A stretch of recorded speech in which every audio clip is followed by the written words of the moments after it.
right, I'm currently on the phone with Mike. He's another musician that reached out about the current session of interviews. So I'm going to go ahead and give him the chance to introduce himself. Hello, I'm Mike Fugazzi. I'm a singer and harmonica player, and I primarily play rock music and love to play country music and blues as well. And my niche of sorts is I'm a little bit of a harmonica anti-hero, I guess, because I take a pretty unusual approach to the instrument and spend most of my time playing covers of songs where a guitar or a saxophone or something else is the lead instrument, and I put my own stamp on it to hopefully show people what a harmonica can do and that they can have fun with a harmonica. Well, I am very excited to find out what exactly that means. But before we get there, let's talk about how you started doing this. Tell me about when you first got into music. When did you first encounter music as something that you knew connected with you personally? I would have been in elementary school, and I think my gateway was probably Billy Joel. My dad's actually from New York, and that was obviously a big artist to him, and we listened to a lot of that at home, and my mom was pretty involved with choir and singing when she was growing up. So there was music around, like most people that ended up being musicians, right, during their formative years. So I think Billy Joel was kind of my gateway drug to music. And I fell in love shortly after with the Blues Brothers. And I had no idea who Paul Butterfield was at the time and that he was playing electrified harmonica on the soundtrack. But Born in Chicago, just as a teenager, just hit me in the face. And shortly thereafter, just coincidentally, Blues Traveler hit it pretty big with the song Runaround. And there was just this mystique about it in the music video, because MTV was a thing, right? This is the mid 90s. And it was just this mysterious, cool noise to me. And I think it was the joy. I think it was less the sad bluesy stuff and more of just the enthusiasm that he played with that really drew me in. And so I was just a big music listener, and I sang in choirs and things. I was a very late start on harmonica and playing in bands. I had a friend, I played football in college, and my freshman year I had a friend who played some guitar, and he would just be strumming all the time in the dorm room, and I'd start singing along, and we realized that sometimes girls thought that was cool. And it started, right? It started our little college band with a professor who had passed away shortly after we graduated. He went by the name Blue. So my first band was actually like a reggae band, and I was just a backup singer and was interested in doing a cover band, kind of the college cover band thing, make a few bucks and get free drinks, I guess. And everyone played multiple instruments. Everyone could play guitar, bass, and drums and sing, and all I could do was sing. So I just kind of felt a little bit like the black sheep in the group. And I had kept referencing harmonica and Blues Traveler and these Tom Petty songs and starting to get into blues because you had Napster, right? So you could get free music at that time. And my friend Kevin just tricked me. He's like, "Oh, I know how to play some harmonica. If you go buy one, I can show you how to get started." So I ran to the music store, and I already know how much it costs, but I bought a Hohner Special 20 and C. I brought it back. He picked it up. He awkwardly picked it up, blew into it a little bit, and said, "I have no clue what to do, but you bought one, so now you're stuck." Nice. Well played. Yeah. And I'm right. And I graduated college in the early 2000s. So at that time, learning was all visual. And I purchased the tab book to four because the harmonica parts were in there. That's a Blues Traveler album, and Sugar Blue, who played harmonica for the Rolling Stones on Miss You, had a tab book out there. But it was really hard to get things. There's no YouTube. You didn't have TikTok to even get a CD to play, to hear what things were supposed to sound like. So most of my learning was self-taught, just looking at tabs and trying to figure that out. I couldn't read music very well or anything like that. So it was just kind of a lot of noodling and experimenting. I may have missed exactly what kind of tabs you were talking about, but are you saying that you were using guitar tabs to learn the harmonica part? I did that at some part. No, there's harmonica tab books. Okay. So harmonica has its own tablature notation. There's just a couple variations. It's actually really easy to understand what it is. I mean, it becomes harder technically to play it, but this is the I play 10-hole diatonic, so there's 20 reeds and there's 10 holes, and each has a pitch. And generally speaking, you can just say blow into two or draw, inhale into two. And then there's some advanced techniques with some bending things that were happy accidents in the instrument design that people figured out over the years. And that gets to be where it becomes more chromatic and a little more difficult to play. It's very interesting the way that you describe like your connection to it. You mentioned that there's something about the sound of it, and then watching people play it that really kind of connected and resonated with you. And I think that's kind of really relatable in the way that people kind of choose the instrument that they decide to start playing, is because of the sound that it makes, the way that they see the people playing the instrument that they want to emulate, kind of thing. So it really kind of becomes this like neuron type thing where you're the type of personality that found that sound and style to be more interesting than like a guitar or a piano kind of thing. Absolutely. For me, I think the breathing part of it, and that it's a breath instrument, like reflecting back, not realizing it at the time, was a lot of the reason I was interested in it. It wasn't like it was a thing to hear a lot or it was really common. Um, and I would totally agree, Alexander, with what you're saying, that over time as a musician, you kind of find things just find you. Mm-hmm. Like it's using you as much as you're finding it, kind of thing. Yeah. And I would say that was very true of my experience as well. It's the vocal quality. There is, you don't hear it played that way much, but there's a vocal quality there, and maybe just how the mids are in a harmonica. There's this kind of tenor to alto maybe kind of range. It feels like there was just a way to sing with a harmonica that I can't do with my voice. I'm a pretty proficient baritone, but I'm not a bass and I'm not a tenor. And a lot of the music on the radio I grew up with were guys singing in the 80s and 90s where, you were definitely a tenor.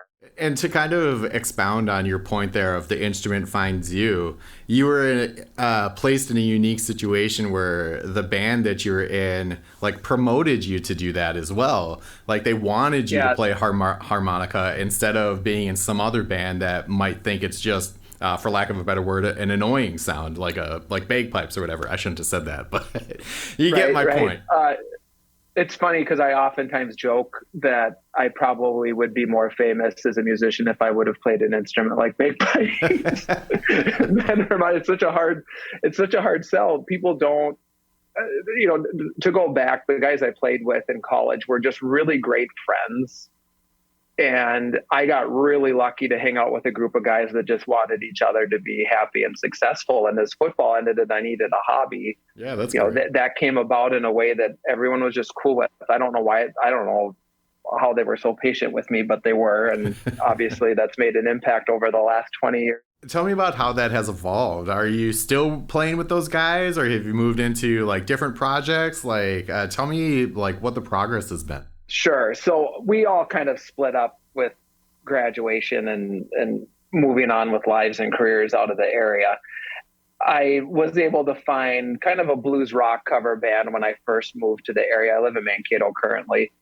And I played with a group just real short term for a couple of years. And then I actually met a group of guys in the cities that I'm really close with still. It would have been about 20 years ago already. And we had a blues band. It was called Night Rail, and we played quite a bit in this area too. It lasted 10 years. So, I mean, it was a pretty decent project, and we were ahead of our time. I think we would have done a lot better regionally had we come around 5 or 10 years later than we did. It was just at a time where if you were going to play blues, you had to play traditional blues. And if it wasn't traditional blues, you were pretty quickly ostracized. And that's just not the vibe right now. But those guys were great musicians, and they continue to be exceptional musicians and have had opportunities to play full time regionally, nationally. And sometimes they've taken that up, sometimes they haven't, but way better musicians than me. Mm-hmm. And that rhythm section, they're still in Minnesota, so I'm close with them. And we played mostly Minnesota, Wisconsin kind of stuff.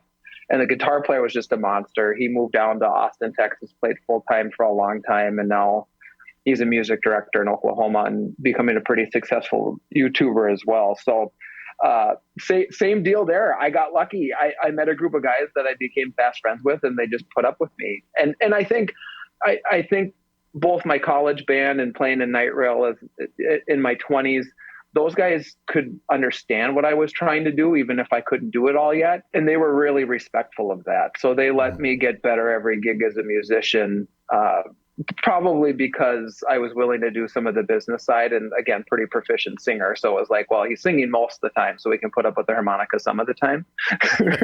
Sure, sure. And they just saw that like I was different than other guys play, because there's a whole bunch of great harmonica players in Minnesota. There really are. And at that time, it was also easier for me to participate in some of the harmonica like subculture, and go to some events that were out of state, and be somebody that was teaching group lessons or performing at festivals or seminars or conventions, which was really, really fun. So most of my 20s was spent playing blues rock. We wrote songs. We released a couple of CDs, and we were all family men, married with kids too, pretty young. So we stayed pretty close to home until, basically the guitarist Corey, he moved to Austin. And so then the band kind of folded. And then I was in this weird limbo for a long time where I tried to be a bit of a journeyman. And it was, every time I got to play with people, it went well, but it was really hard to sell people on like, hey, let me audition or let me sit in as a harmonica player. Because people didn't get it. Sure. They think of Neil Young, they think of Bob Dylan, and then they think of blues. So even good musicians think like, oh, harmonica, you're a blues guy. Let's, we do a version of Red House, or we do, Roadhouse Blues, maybe come sit in on that song. And I'm like, no, I want to play Whip and Post, and I want to play Hey Joe, and I want to play Britney Spears. And I want to do stuff that like the keys and the guitar and the horns do. Like I can do all that too. But it's really hard to get people to understand that until you actually do it in front of them. So I'm going to kind of betray my ignorance here a little bit. You mentioned the harmonica subculture, and earlier you also mentioned somebody you knew playing electric harmonica.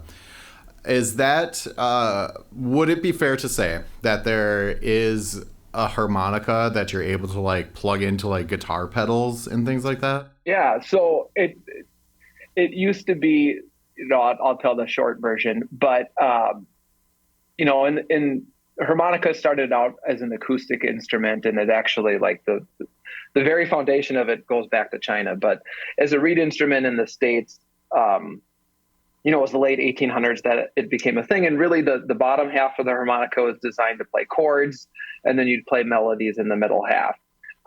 Somewhere in the 20s and 30s, people started using it for early blues music and realized that you could use techniques that created extra notes, all those bluesy sounds that you hear from, I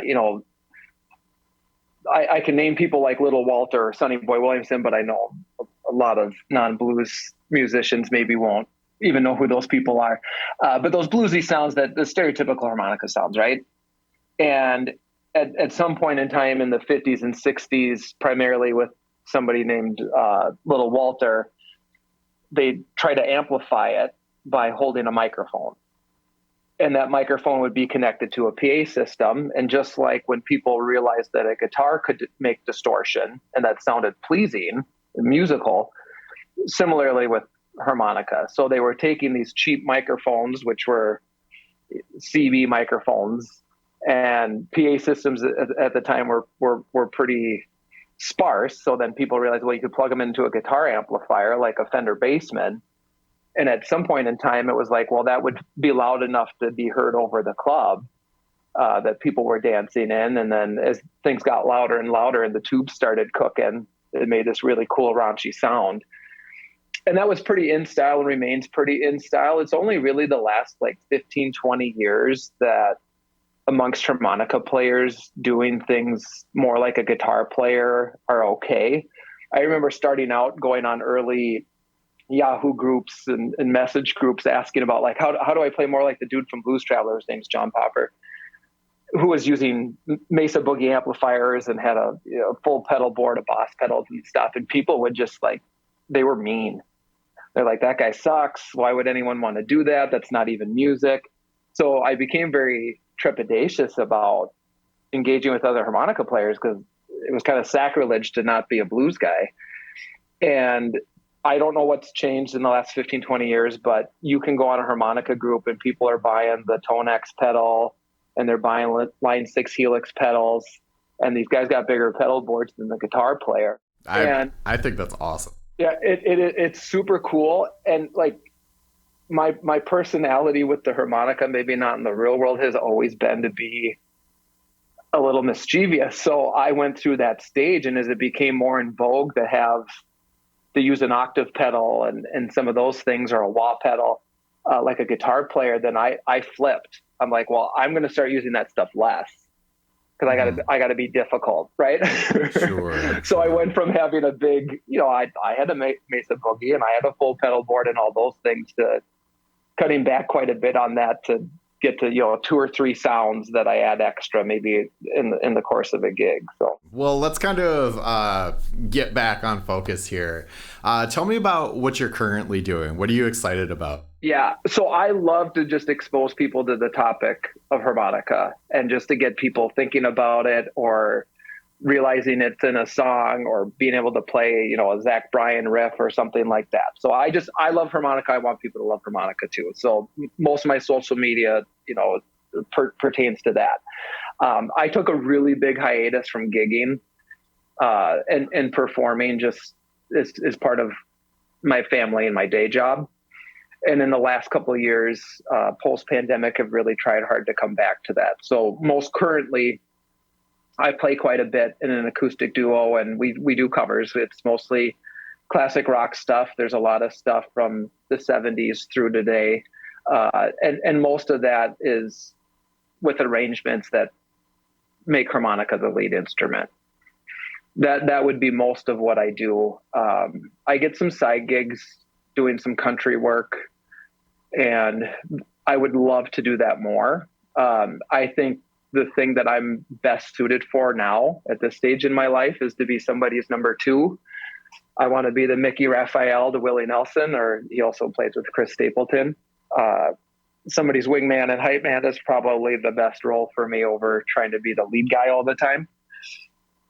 But I don't mind that either. And I'm at a space where only singing in a group doesn't hold a lot of novelty for me, but being able to include harmonica is really important. So, my dream gig would definitely be there's some really good outlaw country groups and artists in the area, primarily based out of the cities. And again, if I go play with them, they get it.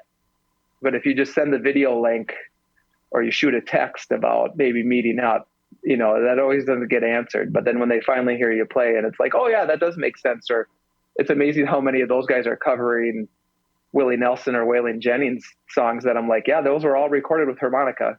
You're doing anything by the Highwaymen. Mickey Raphael was all over that. And then, in terms of learning pieces, I think a lot of my inspirations aren't even harmonica players. I listen to a lot of Derek Trucks.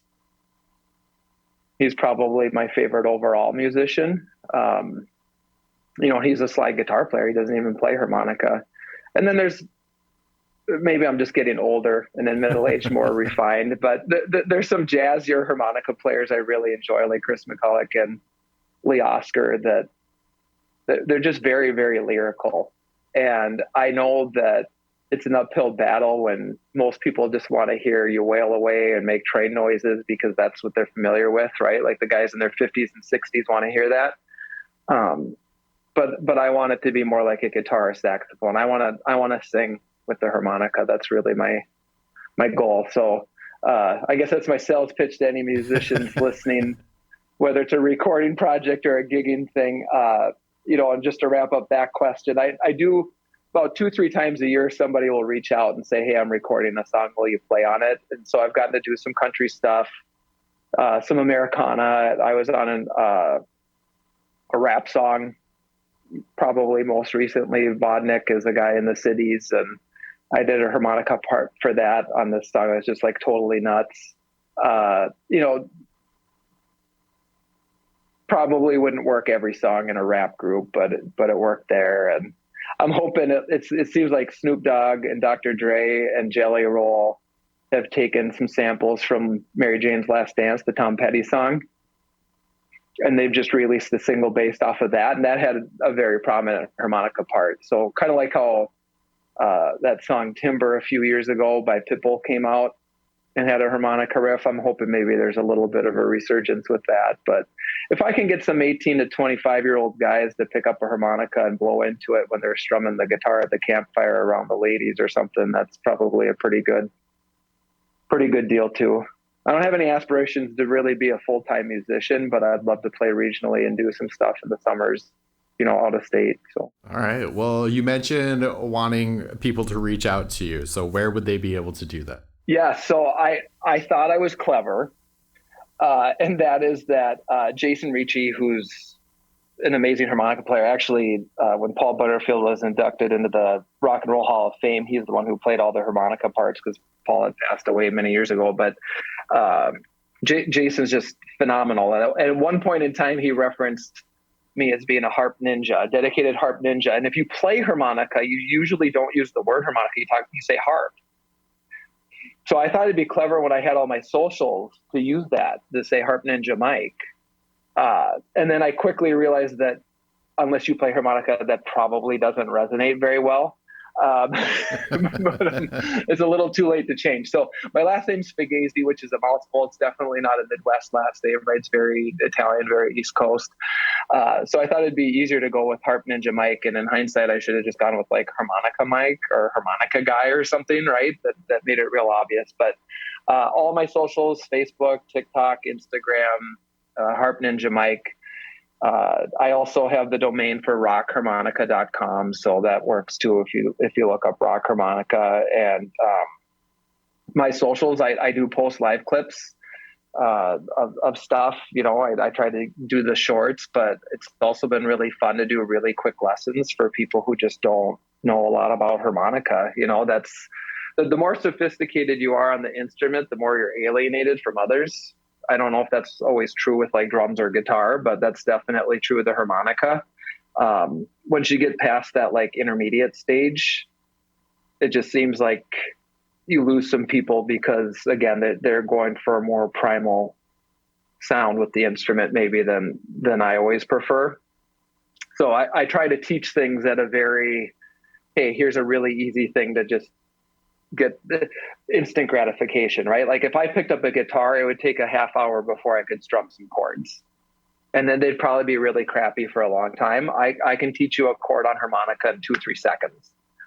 You're not going to be able to play a lot of melodies for a long time, but I can get you chording and playing rhythm stuff really, really quick. And there's an instant gratification there for people that I hope to expose others to and get them to realize that can be pretty a prominent part of contemporary music as well. Sure. Well, I definitely hope people go and check that out and you inspire some people to pick it up. So what would be a message that you would want to share with people to try to get them to do that? Life's short. And so you might as well have fun. I mean, I know that's a simple concept and it may be hard to execute, but music's the universal language and it just brings me so much joy. And I get deep into stuff. I read, crazy philosophical books on music, not maybe like jazz theory, but like just, some of the Eastern mythology around music and stuff. And a lot of that was inspired by Finding Derek Trucks. And to me, it's my church. It's my safe space. I think I perform with a lot of energy, but I probably look pretty meditative, if that's even a word. There's a little bit of meditation. It feels like sometimes playing, you kind of get lost in it. And it's just a super safe and joyous drug for me, I guess. And I think people need to find their access point. And maybe it doesn't go that far for them, but everyone loves music. Everyone has a song or an artist that really hits them hard. And people need to embrace that. And sometimes making music's even more joyous than listening to music. And there's a lot of ways to go about that. And the floor of entry isn't that steep. And I think that was my hesitation starting out, was when I was a teenager, it didn't seem accessible to play harmonica. That seemed like a really hard thing to do. And then when I finally picked it up 10 years later, I realized that there was some instant gratification that I couldn't have found maybe on another instrument.